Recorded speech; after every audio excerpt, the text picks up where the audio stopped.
아버지, 이 땅에 하나님이 우리를 보내셔서 우리로 이루게 하시는 그 일을 다 이루고 결산할 때에 하나님으로부터 칭찬과 또 영광을 얻을 수 있는 우리 귀한 성도님들 모두 되게 하여 주옵소서. 예수님의 이름으로 기도합니다. 아멘. 오늘은 이 본문 말씀이 천국에 관한 말씀입니다. 천국은 그 종들과 결산하려 하던 어떤 임금과 같다, 이렇게 말씀합니다. 자, 천국은 결산하는 곳입니다. 결산하는 곳. 이 말씀 전체를 우리가 읽고 이 전체의 내용을 한 문장으로 요약을 하면 용서받았으면 또는 탕감받았으면 탕감해 주는 자가 천국 백성이다 라는 것입니다. 천국과 같은 삶을 살고 싶으시죠? 천국 가서 사시기를 원하십니까? 이 땅에서 사는 삶이 천국이기를 원하십니까? 둘 다요. 후자죠? 둘 다요. 둘 다. 이 땅에서 천국의 삶을 사는 자는 마땅히 천국에서도 삶을 사는데 천국에 가는 것만은 틀림이 없는데 이 땅에서 사는 삶이 천국이 아닌 삶을 사는 자도 있죠. 자, 오늘 이 본문 말씀을 통해서 우리가 받을 수 있는 교훈 중에 하나가 뭐냐면 천국은 이 땅에서도 살 수 있다라는 교훈이죠. 어떻게 하면 이 땅에서 천국의 삶을 살 수 있을까요? 결산을 잘 하면 됩니다. 어떤 결산을 해야 되느냐? 한마디로 말씀드리면 용서하고 살면 천국이고 빚을 악착같이 받아내려고 하면 천국이 아닌 지옥과 같은 삶을 살 수 있다라는 것입니다. 자, 이 말씀을 보면요. 이 말씀이 어떤 말씀이냐면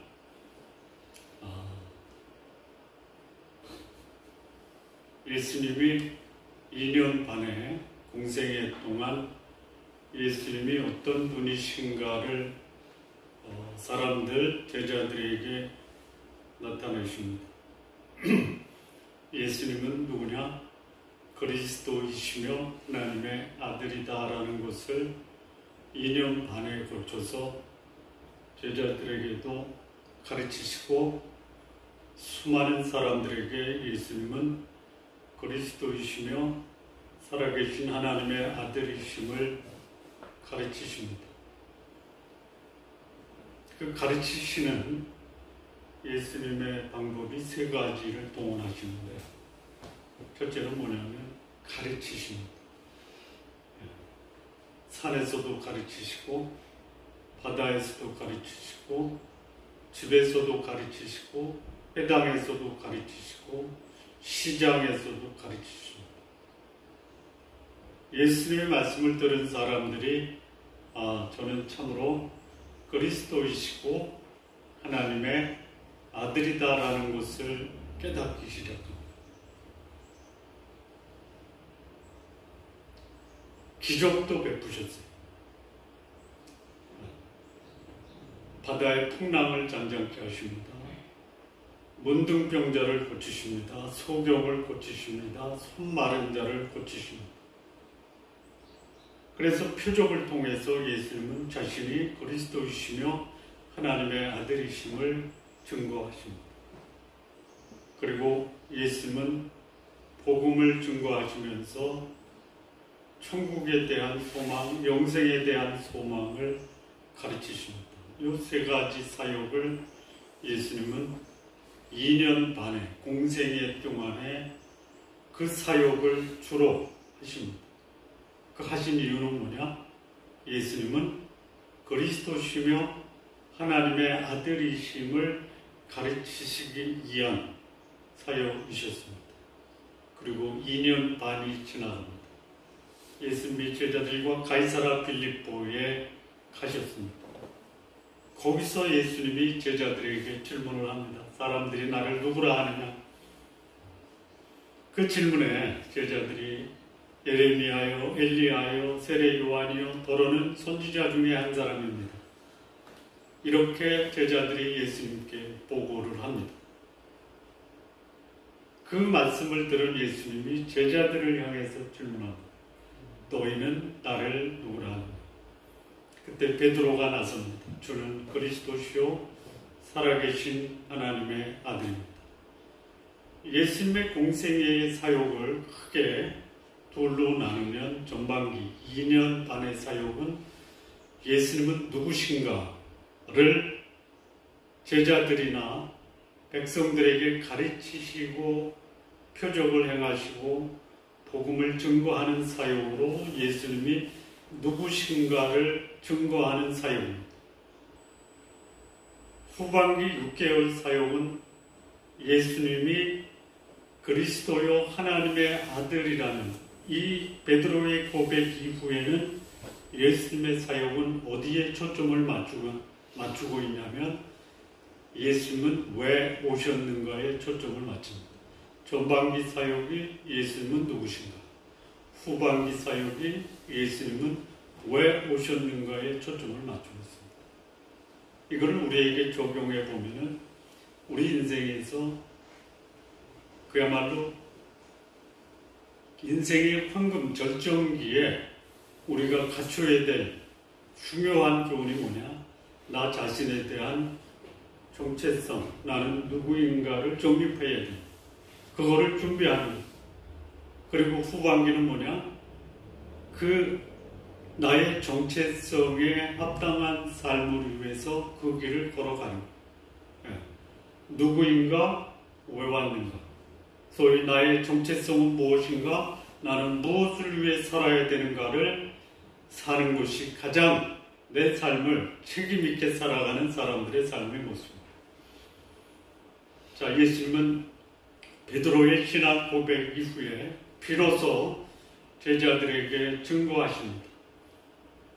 나는 백성의 장로들에게 고난을 받고 죽고 다시 살아날 것이다 라는 것을 베드로의 신앙 고백에 의해서 예수님이 비로소 그 말씀을 하십니다. 내가 왜 왔느냐? 그 말씀을 들은 베드로가 아니 되옵니다. 자, 예수님은 이 땅에 그리스도로 오셨습니다. 왕으로 오셨습니다. 제사장으로 오셨습니다. 선지자로 오셨어요. 사람들은 예수님을 선지자로 고백을 했어요. 그는 제사장입니다. 하나님과 인간을 중보하는 제사장. 예수님은 세상을 통치하고 사람을 통치하는 임금으로 오셨어요. 그런데 사람들은 예수님의 그리스도적 삶에 선지자적 삶에 대한 고백이 있었어요. 그런데 베드로는 왕이요 제사장이요 선지자라고 하는 그리스도라는 것을 고백합니다. 그리고 또 나가서 당신은 하나님이십니다 라고 고백을 해요. 그러니까 베드로는 예수님이 이 땅에 오신 목적과 예수님의 정체를 바로 알고 있었던 사람입니다. 그래서 그 말씀에 그 고백에 근거해서 예수님이 비로소 제자들에게 나는 장로들에게 고난을 받고 죽고 다시 살아난다 라는 예수님이 이 땅에 오신 목적, 왜 오셨는가를 밝히 드러내십니다. 그 말을 들은 베드로 아니 되옵니다 라고. 그랬더니 예수님이 뭐라고 말씀하시냐면 사단아 내 뒤로 물러가라. 이럴 수 있다라는 거예요. 이럴 수 있어요. 어떨 수 있어요? 분명한 신앙 고백인데 그 신앙 고백의 그 밑바닥에는 예수님을 믿는 이유가 뭐예요? 당신은 죽으면 안 됩니다. 자기 입으로 고백을 했어요. 그리스도이십니다. 구원자이십니다. 인간의 죄를 대신할 대속자이십니다. 라는 고백을 했는데 죽는다라고 하니까 아니 되옵니다라고 하셨어요. 그렇다면 이 신앙 고백은 완전하지 못한 거예요. 우리의 신앙 고백이 당신은 그리스도이십니다. 당신은 하나님입니다. 라고 고백을 해도 저의 육신적 필요를 채워주십시오라는 것이죠. 당신은 왕이십니다. 그런데 죽으셔서 안 됩니다. 예수님을 구주와 주님으로 하나님으로 고백했음에도 불구하고 그 신앙의 성숙 수준은 내 육신적 필요를 채우는 분으로 내 신앙의 한계에 부닥친다는 거예요. 예수님은 죽으셔야 되는 거예요. 그분은 죽으시러 오셨어요.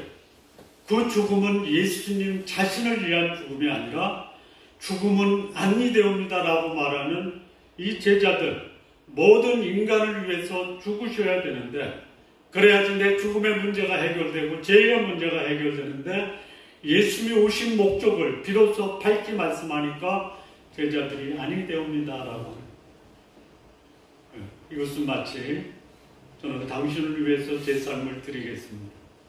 그런데 편안하게 살게 해주십시오. 이 말과 똑같은 거예요. 내 고백에 대해서 책임질 수 있는 말을 하기까지는 아직도 상당한 시간이 필요하다라는 것을 보여줍니다. 그 이후에 예수님이 왜 오셨는가를 들었으면 예수님을 가장 가까이에서 배우고 따르고 함께 교제했던 제자들이 예수님의 목적에 부합한 그런 모습을 보여야 되는데 전혀 그렇지 못했다라는 거죠. 예. 첫 번째 베드로의 반응이 아니 되옵니다. 사단의 하수인으로 전락한 모습을 보여요. 그러다가 그들을 데리고 예수님이 변화산에 올라가십니다. 거기서 감추었던 하나님의 영광을 예수님이 드러내니까 베드로가 뭐라고 하냐면 바로 이겁니다. 우리 여기서 텐트 치고 사십시다. 예. 베드로는 예수님을 따랐던 목적이 예수님이 나를 위해서 돌아가시고 나를 위해서 고난받으시고 나를 위해서 내가 당해야 될 모든 죄의 대가를 받으신다라는 것에 대해서는 생각을 못합니다. 영광만 생각한 것입니다. 그리고 산에서 내려올 때 제자들이 귀신 들려 간질병에 걸린 자를 고치지 못하고 쩔쩔 매는 모습을 보면서 예수님이 그 간질병에 걸린 아이를 고칩니다. 제자들이 묻습니다. 우리는 어찌하여? 예수님 말씀하십니다. 믿음이 적은 연고다. 예수님의 고난과 죽음을 거절했던 베드로, 변화산에서 영광을 나도 누리겠다라고 하는 베드로, 간질병에 걸린 아이를 고치지 못하고 믿음이 적었던 제자들의 공통점이 뭐예요?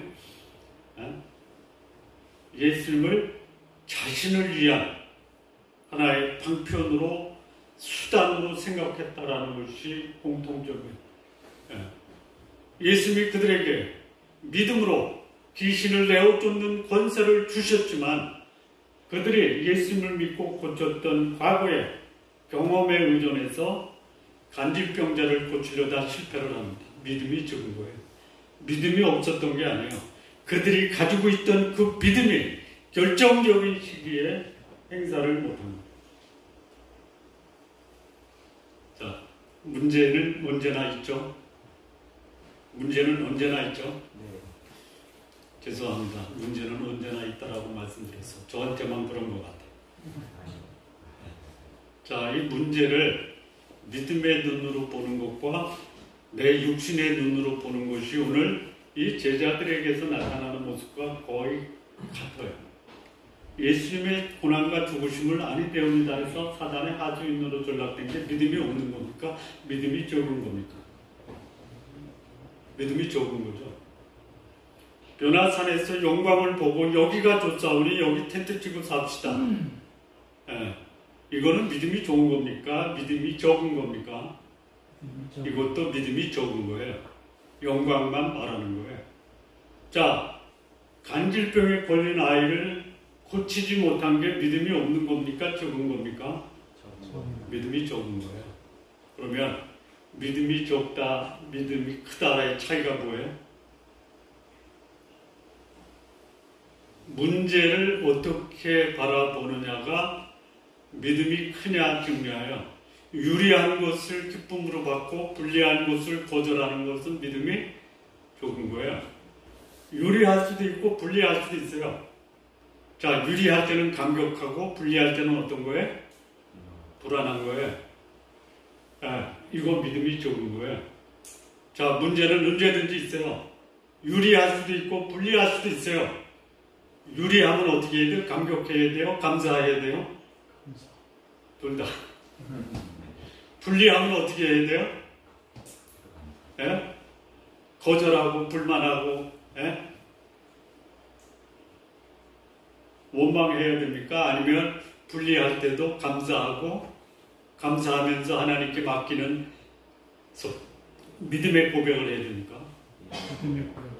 그 감사하고 믿음의 고백을 하는 내 마음의 상태가 뭐예요? 평안해요. 그런데 이 제자들은 불리하면 불안하고 유리하면 감격하고 이게 흔들리는 거예요. 자, 그리고 예수님이 제자들을 데리고 이제 가버나움으로 가는 도중에 가이사랴 빌립보에서 가버나움으로 가는 도중에 제자들이 서로 이제 그 토론을 하는 거예요. 누가 천국에서 클까? 예수님이 들으세요. 무슨 말을 하느냐? 천국에서 누가 큰 자입니까? 라고 질문해요. 여러분, 천국에서 누가 큰 게 중요합니까? 천국 가는 게 중요합니까? 천국이 얼마나 영광스러운 곳인지 가는 것조차가 영광이에요. 근데 천국 가서 큰 자가 되려고 그래요. 천국 가서 큰 자 있습니까? 없습니까? 없습니다. 있어요. 이게 근데 역설적이죠. 천국에서 큰 자가 누구예요? 천국 가는 자는 어린아이와 같고 천국에서 큰 자는 어린아이처럼 자기를 낮추는 자예요. 제자들은 천국 가서 어떻게 하려고 그랬어요? 목에 힘주고 어깨에 힘주고 폼 잡으려고 그랬어요. 그랬더니 예수님 말씀은 어린아이처럼 자기를 낮추는 자가 큰 자예요. 쫄병처럼 살아. 이게 예수님이 이 땅에 오셔서 마지막 6개월 동안 나는 죽으러 왔다. 난 쫄병이 되러 왔다. 나는 나를 위해 사는 것이 아니라 너희를 위해 산다. 나는 영광을 추구하는 것이 아니라 죽음으로 너희를 죽음에서 건지러 왔다. 그러면 그 말을 들은 제자들은 어떻게 살아야 돼요?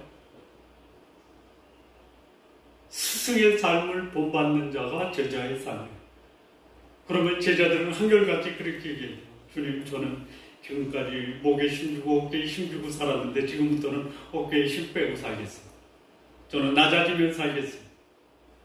나는 영광을 추구하는 삶이 아니라 당신이 죽음을 택했다면 저도 죽음의 길에 서겠습니다. 그 다음에 또 이 제자들이 가버나움으로 가는 도중에 예수님이 말씀하세요. 너희 중에 죄를 지은 자 어떻게 하는 게 좋으냐? 죄를 지으면 어떻게 해야 돼요? 벌 줘야죠. 예수님 뭐라 그래요? 잘못한 거를 제대로 징계하는 것은 반드시 해야 되는데 그 징계하는 과정에 그 영혼의 소중함은 죄를 짓던 안 짓던 소중하다. 그 사람과만 상대해서 고면하고 두세 사람의 증인을 가지고 그 사람을 권고하고 그리고 교회에 말하고 그래도 안 될 때 이게 뭐예요? 충분히 기회를 주고 품고 그를 받아들이되 그거마저 거절할 때는 그때 가서 이방인과 세리처럼 대하라. 그 말씀을 하세요. 그리고 몇 번을 용서해야 됩니까? 7번씩 7번까지 하라. 예수님이 이 땅에 오셔서 자기 목숨을 주시면서 죄를 용서해 주신 이 예수님의 모습을 제자들도 그런 삶을 살라라고 말씀하십니다. 그리고 오늘 이 말씀입니다. 그러니까 이 말씀의 배경이 주는 그리스도시요 살아계신 하나님의 아들입니다와 계속 연결되는 거예요. 뭐예요? 나 죽으러 왔으니 너희도 죽으면서 살아라 라는 말씀의 한 부분이라는 것이에요. 자, 여기 한 종이세요. 임금에게 종이니까 뭐 임금을 볼 수 있는 종이죠. 대단히 높은 지위에 있었던 사람이다라고 생각해요. 이 사람이 임금에게 빚을 냈어요. 얼마의 빚을 냈습니까? 10,000달란트의 빚을 냈어요. 이게 금화라고 따질 때 금 10,000달란트는 그 소위 액수가 어느 정도 될까요? 금 1달란트의 무게는요, 오늘날로 환산하면 30에서 34kg. 중간 딱 잘라 32kg다라고 하면 10,000달란트는 금 몇 킬로예요? 32만 킬로예요. 네? 상상이 안 돼요. 상상이 안 됩니다. 금 32만 킬로 아니야 320만 킬로그램이에요. 금 320만 킬로그램 한번 상상을 하세요. 10,000톤짜리 트럭 있죠? 대형 덤프 트럭이 1톤이죠? 그게 몇 대예요? 320대분이에요. 금이 뭐 어느 나라 대통령이 탈출할 때 금 네 박스 가지고 갔다면요. 4박스예요. 근데 하나 떨어뜨리고 갔다면요. 금 4박스가 아니라 금을 실은 10,000톤짜리 트럭 320대 분을 빚을 진 거예요. 네. 그런 빚을 진 사람 있어요? 있어요. 누구예요? 나예요, 나. 여러분이 빚 320만 톤의 빚을 졌다라는 사실이 실감이 납니까? 그 못 갚으면 어디 가요? 지옥으로 가요. 지옥 갈래요? 320만 톤의 빚을 갚을래요? 갚아야죠. 예? 갚아야죠. 갚을 돈이 있어요? 여기 갚으려고 노력을 해요, 이 종이. 그래서 어떻게 갚으려고 하냐면 내 몸을 팔아요. 예? 몸을 팔아. 근데 그거 아직 안 돼. 그래서 누구 몸도 팔아요? 예? 거기 나. 누구 몸도 팔아요? 아내 몸도 팔아. 그것도 안 돼. 또 누구까지 팔아요? 자녀들도 팔아요. 그것도 안 돼. 또 뭐까지 팔아요? 모든 재산을 다 팔아요. 그래도 안 돼요. 그 빚이 뭐예요? 죄예요. 참 다행스러운 거예요. 이 종은 자기 죄값이 그렇게 엄청나다라는 것을 인식하고 있고요. 그걸 갚지 못해서 어쩔 줄 모르고 그 임금 앞에 와서 제발 좀 저를 불쌍히 여겨주십시오 라고 간구하는 거예요. 굉장히 아주 그야말로 자기 죄책에 시달리면서 이 죄 문제 해결하려고 부단히 애를 쓰는 사람. 아마 굉장히 뭐랄까요, 착하게 살려고 노력을 했을 거예요. 근데 착하지 못해요, 이 사람이. 착하지 못해요. 착하지 못한 이유가 나중에 나와요. 그래서 그 임금이 그를 불쌍히 여겨요. 공일이 여겨요. 공일이 여기다가 뭐냐면 받아내야 될 빚을 청산시켜주는 거예요. 그게 탕감시켜줘요. 얼마나 감격했겠어요. 그러면 탕감받고 탕감받은 것에 대한 감사, 그 감사가 뭐냐면 나를 그 빚에서 탕감시켜준 분이 나한테 어떤 삶을 기대하는가, 그 기대에 부응하는 삶을 살아야죠. 예. 그런 사람이 있어요. 그러니까 이 사람이 이 10,000달란트의 빚을 탕감받은 사람이, 우리가 상식적으로 한번 생각을 해보죠. 구원의 문제에 있어 이 사람 구원받은 사람인가 아닌가? 어떻게 생각하세요? 자, 죄책에 시달렸어요? 죄사함 받았어요? 그러면 구원받은 겁니까? 그럴 수도 있어요. 예, 그럴 수도 있어요. 아닐 수도 있어요. 예. 이걸 내가 이 사람 구원받았다 안 받았다라는 것을 답을 드리긴 뭐하는데, 받을 수도 있는 근거는 뭐냐면요, 이 사람이 구원받고 나서 구원에 합당한 삶을 살지 못했다. 그래서 그가 세운 공적이 다 불에 타서 날아갔다. 예, 금과 은과 보석, 나무와 집과 풀로 그 구원받은 예수 그리스도 토대 위에 집을 짓는데, 그가 지은 집은 다 나무나 풀이나 집으로 지다가 마지막 날에 공적이 시험 받을 때 불로 나타나니까 다 타버리고 없더라. 그래서 불 가운데서 그야말로 극적으로 구원받은 사람이다 라고 말할 수 있어요. 또 하나, 10,000달란트의 빚을 탕감받았으면 그에 걸맞는 삶은 살아야 되는데, 빚 탕감받기를 원했지만 탕감해 준 분과는 인격적으로 개인적으로 제대로 원만한 관계를 맺지 못한, 하나님이 주신 복은 받지만 하나님과 관계는 여전히 단절되어 있는 사람이다. 그럴 수 있다라고 봅니다. 예를 들어서 삭개오라는 사람 알죠? 삭개오, 예수님 보러 뽕나무에 올라갔어요. 그 예수님이 그를 보고 내려오라, 내가 오늘 너희 집에 유하겠다. 그랬더니 먼저 삭개오가 예수님께 말해요. 내가 내 재산의 절반을 팔아서 가난한 자에게 주고, 내가 누구에게 속여서 빼앗다, 어려운 말로 토색한 일이 있으면 그걸 4배를 갚겠다. 예수님이 그런 말씀하셨어요? 안 해요. 자기를 만나준 거, 도저히 자기가 예수님 앞에 나갈 수 없고 도저히 용서받을 수 없는 나인데 이분이 오늘 나에게 오신 거예요.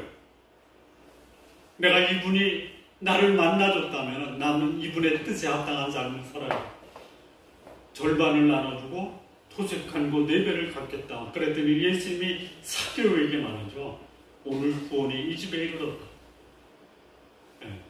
저는 삭개오에게 구원이 이르렀기 때문에 재산의 절반을 나눠서 가난한 사람에게 주고 토색한 것에 4배를 갚겠다라고 하는 그런 거룩한 결단이 있었다는 거예요.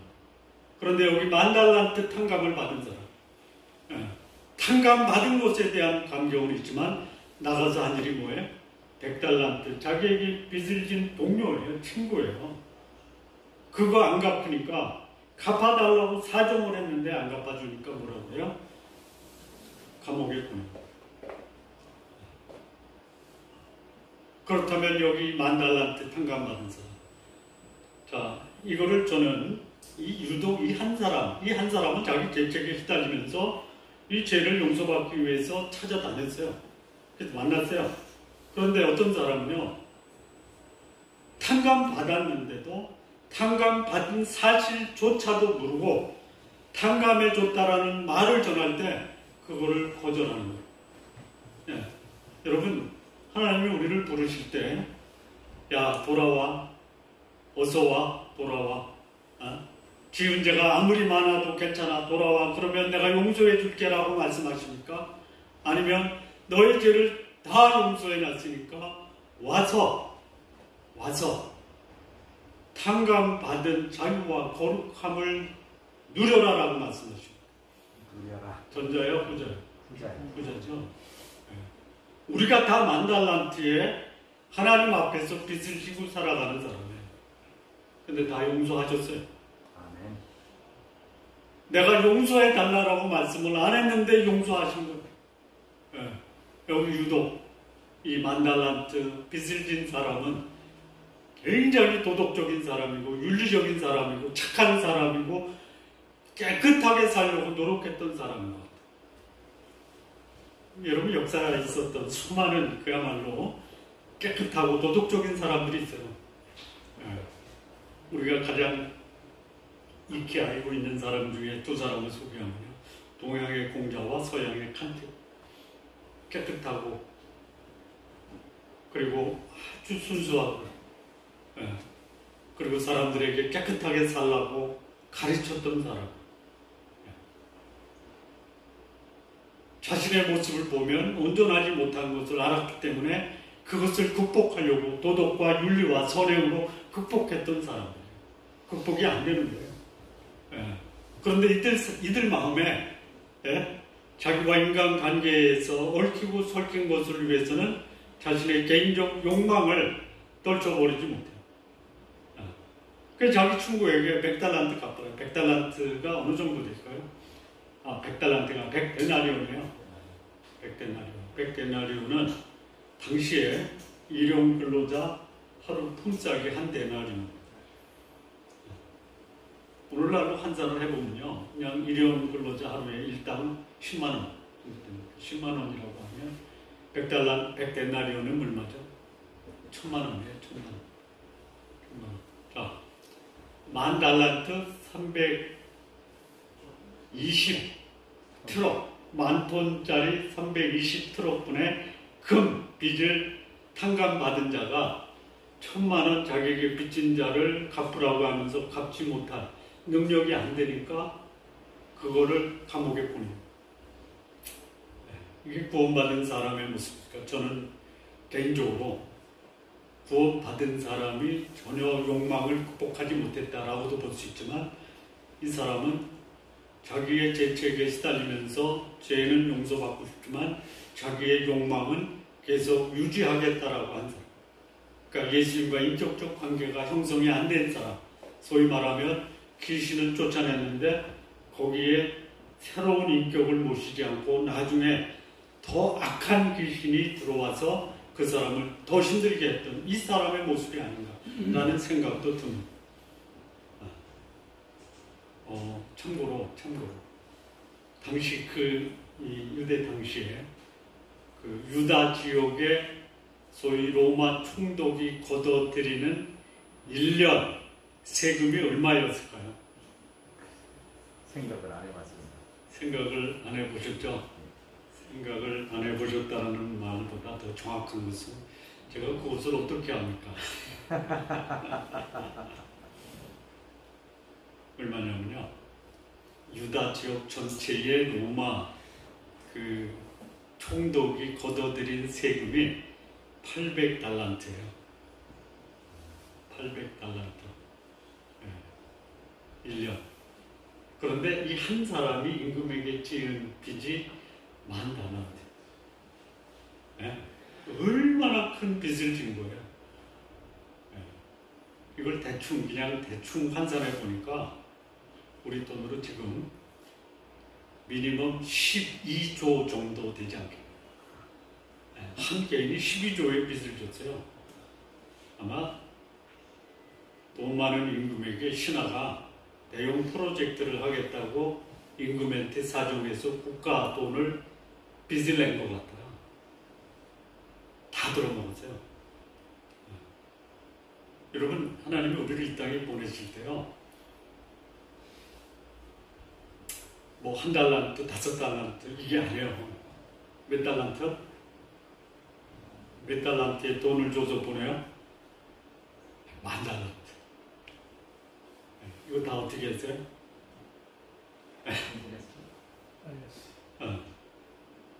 안 한 게 아니고. 그리고 나서 그 돈 중에 일부 100데나리온을 친구한테 빌려준 거예요. 그거 못 갚는다고. 그 소식을 이 10,000달란트와 100데나리온을 받은 동료들이 그 모습을 봐요. 그래서 100데나리온의 빚을 진 친구를 용서하지 못하고 감옥에 가든 그 10,000달란트 탕감받은 친구를 임금의 때 가서 보고를 해요. 데려와라. 그럴 수가 있냐? 어? 내가 너를 불쌍히 여겨 10,000달란트를 탕감해 줬는데 100데나리온을 갚지 못한다고 내 동료, 친구를 감옥에 가도 그 주인이, 임금이 그 탕감받은 10,000달란트 탕감받은 사람을 뭐라고 평가를 해요? 그 말씀에 여러분 뭐라고 얘기해요? 여러분 그런 사람을 보면 뭐라고 얘기하겠어요? 난 똑같은 거예요. 악한 놈만. 악한 놈. 그래서 어떻게 해요? 그 10,000달란트 탕감받은 자를 누구한테 보내요? 옥졸에게 넘기죠. 옥졸이 누군지 아세요? 옥졸. 그 기독교 용어가 아니고 무속 용어로 좀 사용하면요. 누구죠? 염라대왕. 또 저승사자. 저승사자. 예? 옥졸이 그거예요. 이 옥졸이라는 말이 이 의미하는 바가 뭐냐면 지금도 그게 있죠. 그 반역을 했는데 부인하는 자를 그 소위 옛날 그 임금의 가장 그 호위하는 그 의금부라고 그래요? 예? 거기 끌어다 뭐예요? 주리를 펴죠. 고문하죠. 주리를 펴는 고문. 이게 옥졸이에요. 옥졸. 예. 고문관이에요. 고문관. 예. 영어로 보면 토처라고 해요. 토처. 그러니까 이 10,000달란트를 탕감받고도 자기를 탕감해준 그 임금의 마음을 모르는 거예요. 그러니까 인격적 관계가 형성이야. 그러니까 100데나리온에 예? 그 미련을 못 버려서 자기 친구예요. 친구.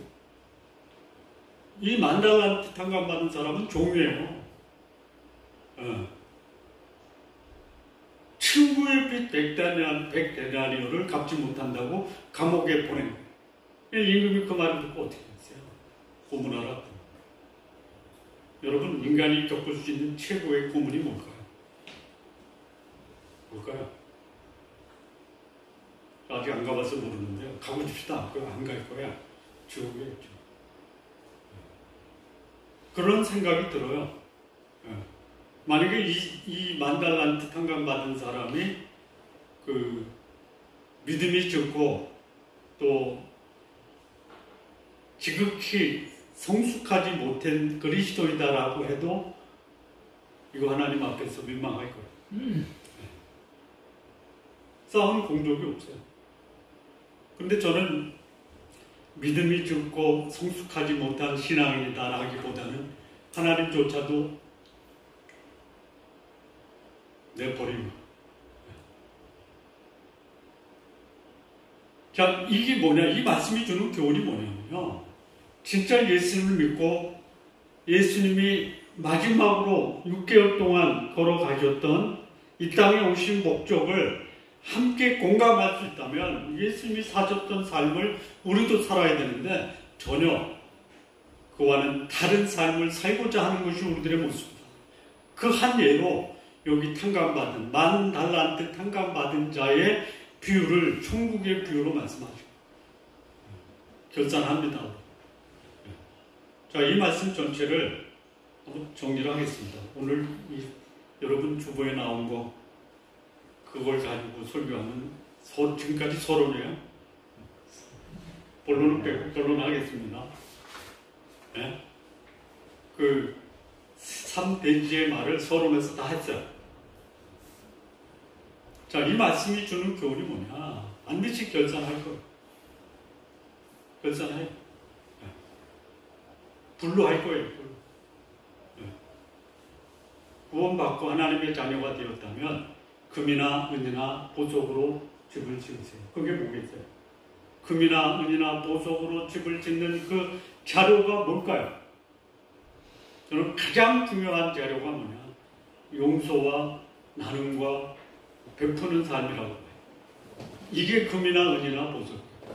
자, 그러면 나무나 풀이나 집으로 집을 짓고 불로 그 공적을 시험할 때 타버리고 남지 않는 그 나무나 풀이나 짚은 뭘까요?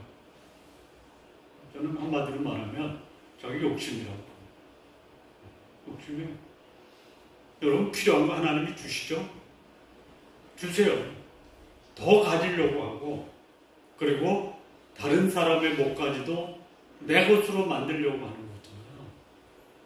요즘 유행하는 말이 뭐 내로남불?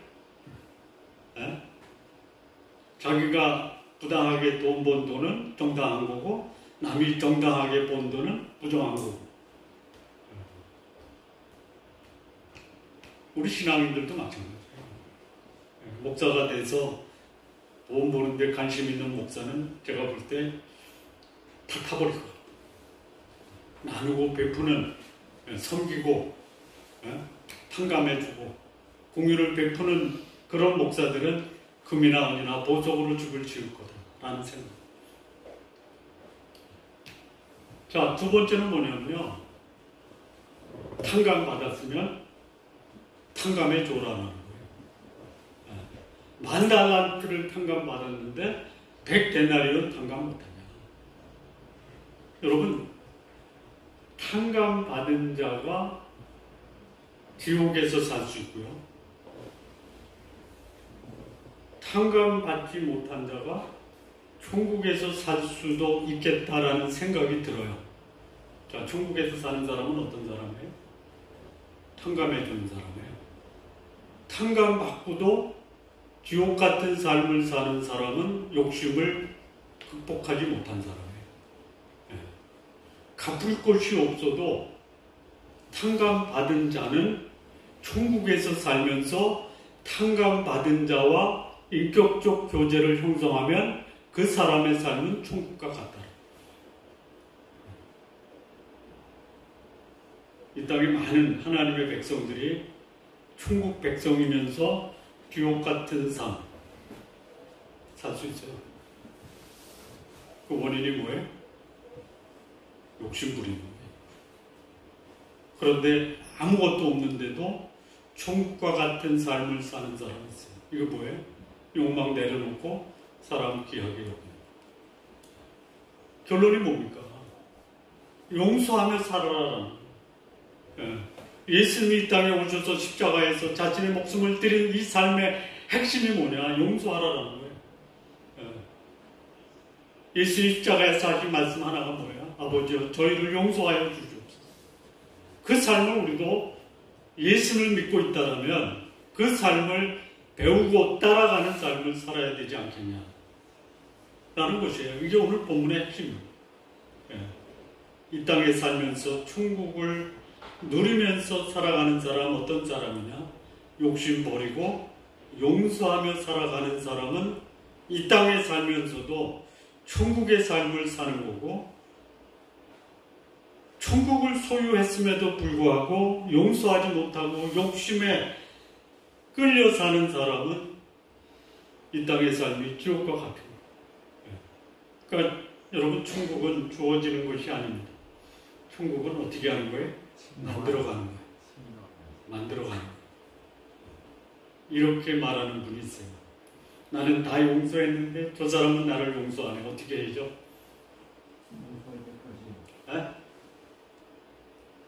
용서할 때까지 용서했어야죠.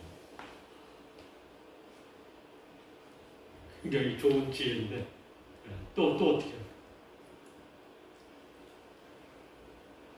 또 어떻게 해요? 여러분, 이 마음의 복주심이나 원수 갚으려고 하는 사람은 죽을 때까지 갚아야 돼요. 그런 사람이 있단 말이에요. 그럼 나는 어떻게 해요? 어떻게 해야 돼요? 생각 안 해보셨어요? 제가 하나 팁을 드리면요. 그 사람이 나를 용서하든 안 하든 상관없다.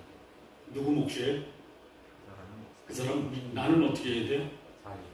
나는 용서하고 베풀고 나누는 내 목에 신경을 써라. 그러면 나는 천국에서 살지만 저 사람은 어디서 살아요? 그렇게 기도하십시오. 하나님의 자비와 공의를 그 사람에게도 임하기를 기도하는 거예요.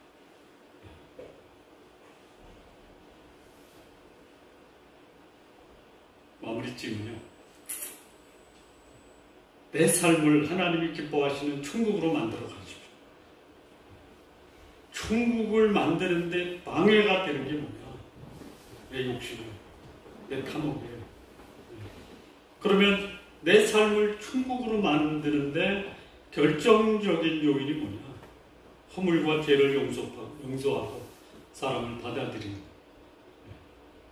이 말씀이 예수님이 이 땅에 오신 사명과 목적을 이루는 삶에 내가 동참하는 삶입니다. 여러분의 삶을 보고 사람들이 저야말로 예수께서 이 땅에 오신 삶을 저 사람이 함께 동행하고 동참하고 있구나 라고 평가를 할 겁니다. 여러분의 삶을 통해서 예수님이 이 땅에 오신 그 목적과 사명이 드러나시는 우리 성도님들 되시기를 진심으로 바랍니다. 아멘. 기도하시겠습니다. 하나님 아버지 감사합니다. 예수님이 오셔서 우리의 죄를 탕감하신 것 감격스럽게 받고 우리를 탕감하신 예수님처럼 나누고 베풀고 용서하고 용납하는 삶 우리 모두 되게 하여 주옵소서. 아멘. 예수님의 이름으로 기도합니다. 아멘. 아멘.